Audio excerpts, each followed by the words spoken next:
In 1770, the Lord called two young men in their 20s to cross the James River from Goochland County into Chesterfield County to preach the gospel. When the two men crossed the James River, there was not a Baptist in the entirety of Chesterfield County, and so they preached and preached faithfully. The magistrates, finding that many were turning to righteousness, or as they called it, the madness, issued warrants and had them apprehended and cast into prison.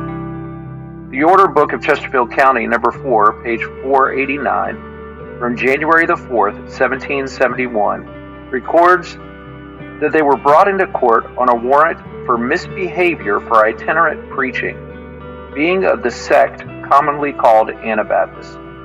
They were fined £150 each and told not to return to the county for the space of 1 year. These two men, William Weber and Joseph Anthony, were familiar with the inside of crude prisons. In fact, few men in Virginia suffered more persecution than Weber. He was seized in Chesterfield County December 7, 1770, and imprisoned until March 7, 1771. Weber and Anthony preached twice per week.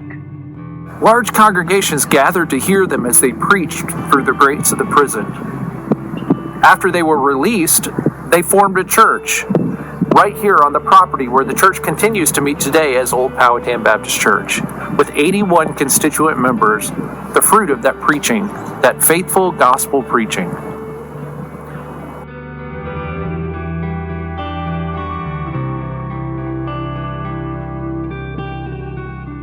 David Tinsley of Amelia was called as the first pastor, and the church met at John Dupuy's meeting house on the same property where the church meets today. Tinsley was a prolific preacher with other Baptist leaders in the area.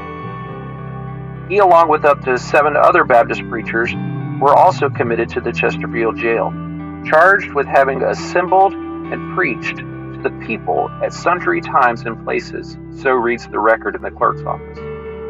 During the 4 months and 16 days of his imprisonment in the dead of winter, he was subjected to repeated attempts to suffocate him by burning tobacco and red pepper at the door and window of his cell. But Tinsley continued to preach through his cell window. One record says, through the grated window of this prison, he with others of his fellow prisoners preached to the crowd without. One who led to Christ by his preaching has testified, all around the jail the crowded assembly would stand, some weeping and others rejoicing as they received the word of truth. Many came to faith during this time of faithful perseverance.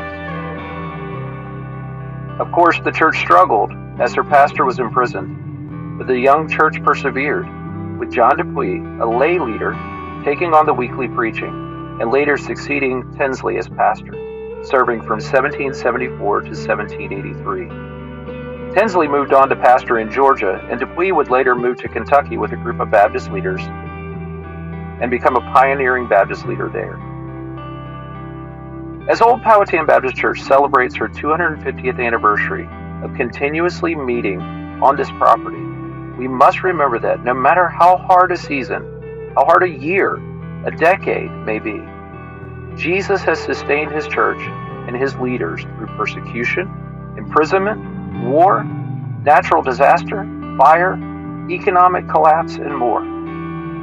We persevere today in the line of those who persevered at the beginning, trusting not in our programs, not in our position in society, or strength in earthly success, but in the gospel of Jesus Christ, the power of God for salvation for all who believe.